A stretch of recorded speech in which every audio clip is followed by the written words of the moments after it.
안녕하세요. 개발자 인큐입니다. 오늘은 기술 면접에서 하는 사소한 실수 및 개선 포인트 2편을 준비해 봤습니다.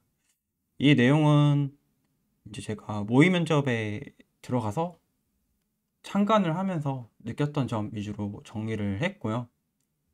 오늘의 주제는 간단히 3개 정도 정리해 봤습니다. 첫 번째는 기본적인 CS 기술 질문은 숙지하자. 그리고 목소리 톤을 체크해보자. 그리고 면접을 본 후에 객관적으로 피드백을 해보자. 이 3가지입니다. 자주 물어보는 CS 기술 질문에 숙지하자는 뜻은 이제 모의 면접 과정을 진행을 하면서 참관을 해보면은 이력서 관련해서는 이제 잘 대답을 하는데 실제 면접에서 자주 물어본 CS 기술 질문 관련해서는 숙지가 안 된 경우가 가끔 있었습니다. 근데 이런 경우에 이제 면접관의 피드백은 당연히 묻고 들어가야 되는 CS 기술 질문에 대해서 답변을 못했던 게 이제 아쉬웠다. 이런 피드백들이 있었고요. 대표적으로 이제 자바의 GC는 무엇인지부터 해서 뭐 트랜잭션 격리 레벨은 무엇인지, 그리고 운영체제 스레드와 프로세스 차이점은 무엇인지, 이런 질문들은 실제 면접에 갔을 때 자주 물어보는 질문 중에 하나인데, 이런 자주 물어보는 질문들은 꼭 숙지를 잘 해서 면접 때 점수를 취득하는 방향으로 꼭 가셨으면 좋겠습니다. 그래서 묻고 들어가는 CS 기술 질문은 꼭 숙지를 하자 이고요. 두 번째 주제는 면접 때 무의식적으로 하는 목소리 톤을 체크해보자. 무의식적으로. 이게 어떤 말이냐면요. 면접을 참관하다 보면은 대답은 되게 잘 하시는데 왜 이 면접이 이렇게 지루하고 이 면접에 집중이 안 될까? 이런 느낌을 받은 적이 있거든요. 그래서 또 참관을 하면서 다른 분이랑 같이 이제 참관을 했을 때 다른 분이 이야기를 해주셨어요.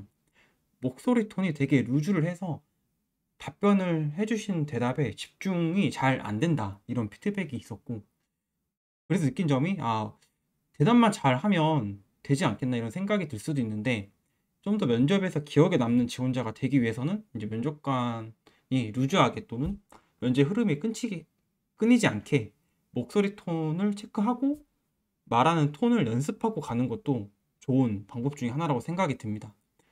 만약에 이 루즈한 톤, 집중이 안 되는 톤에 질문마저 이렇게 장황하게 설명을 하긴 하지만 핵심 내용이 빠진 장황 설명을 한다면은 면접이 더욱더 루즈해질 수 있는 거죠. 그래서 목소리 톤을 체크를 해주세요.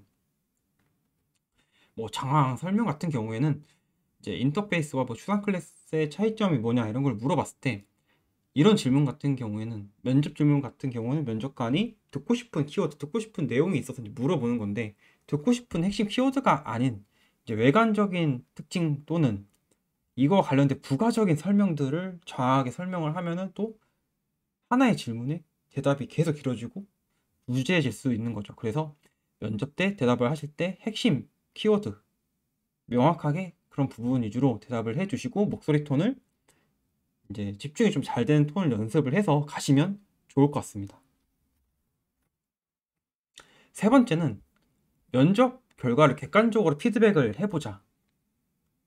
이 내용이 무엇이냐면요. 이제 간혹 멘토링 또는 상담을 하다 보면은 면접 때 70% 80% 이상을 다 대답을 한 것 같은데 왜 떨었는지 잘 모르겠어요. 이제 이런 경우가 있었습니다. 실제 이제 모의 면접을 했을 때도 이제 그런 질문이 있었고요. 근데 이거는 이제 객관적인 피드백을 해봤을 때 원인이 나왔습니다. 그러니까 내 기억상으로는 면접을 봤을 때 대답을 그래도 70% 80% 이상을 한 거라고 생각을 했는데, 막상 내가 받았던 질문을 전체적으로 나열을 하고 어떤 거를 대답을 잘 했는지, 내가 대답했던 질문의 대답들을 정리를 하고 그거를 나열을 했을 때 분석을 해보니까 막상 질문의 시작 부분, 처음에 물어보는 질문, 그러니까 인터페이스와 추상 클래스는 무엇인가요? 라 해서 대답은 잘했으나 여기에 꼬리 물기식으로 연관된 질문을 했을 때 대답을 잘 못하는 경우가 은근 많았습니다. 하지만 이런 부분이 이제 객관적인 피드백을 안 해보고 단편적인 기억으로 이제 기억을 판단을 하다 보니까 이제 면접자 입장에서는 대답을 대부분 했다 이렇게 판단을 했었는데, 하나하나 이제 분석을 해봤을 때는 이런 왜 떨어졌는지 어느 정도 분석을 할 수 있었습니다. 그래서 말하고 싶은 거는, 면접을 보고 나서 항상 내가 받은 질문은 무엇이고 내가 어떤 대답을 했고 이런 것들을 나열을 해보고요, 객관적으로 피드백을 한번 해봤으면 좋겠습니다. 그리고 면접은 다 대답을 해야 합격하는 걸까요? 이런 질문을 받은 적도 있는데요. 저는 분명 다 대답을 한 것 같은데 왜 떨어졌는지 모르겠어요. 자, 그렇다면은 이거를 이제 분석했을 때 이런 경우도 있습니다.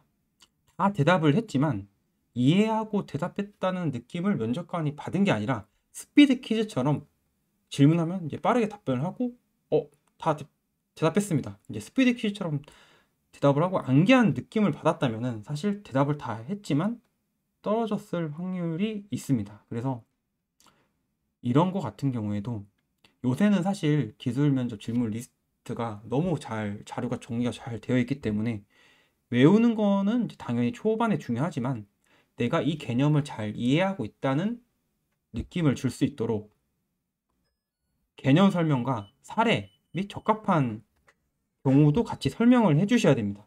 예를 들어 스프링 AOP에 대해 질문을 받았을 때 개념 설명을 해주고, 저는 스프링 AOP 기능을 어떤 곳에 활용해서 어떤 기능에 적용을 해봤습니다, 이런 식으로 실제 적용 사례를 이야기를 해주거나, 만약 내가 직접 이 기능을 사용한 적이 없다면은 개념을 설명을 해주고, 직접 사용해 본 경험은 없지만 이런 기능을 어떤 경우에 사용하면 적합하다고 생각이 듭니다, 이렇게 의견을 이야기해주면은 이 내용을 듣는 면접관이 더 이해하기 쉽고, 지원자가 그냥 외운 게 아니라 이해를 하고 있구나 이런 느낌을 받을 수 있을 거라 생각이 듭니다.